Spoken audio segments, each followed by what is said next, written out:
So you know how local authorities have these contracts with taxi drivers to transport, vulnerable children, vulnerable adults. That's what this man had in Surrey County Council, and he was raping this vulnerable woman for about 5 years. And he was recording it all on an SD card, and that's how he got caught.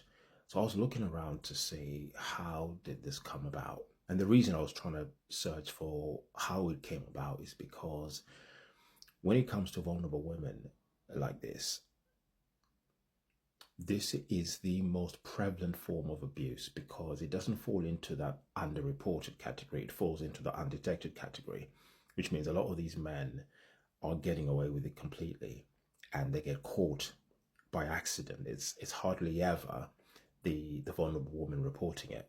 And in this case as well, she didn't report it. It was the police came into contact with his SD card. And it reminds me of a story I spoke about a long time ago now, probably around the time I started my account. It was about this guy who made a vulnerable woman pregnant.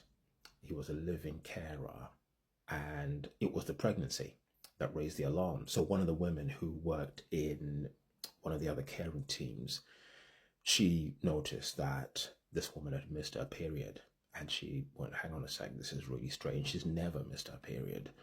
And that's when they did a pregnancy test, and sure enough, she was pregnant. And they did DNA tests. So they started with all the men who'd come into contact with her and said, look, are you willing to do voluntary DNA test? And they all agreed, and it turned out he'd made her pregnant.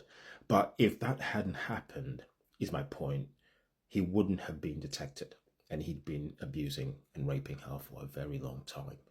Vulnerable women and dead women as well. I think those are the two of the most prevalent categories of abuse that go completely undetected.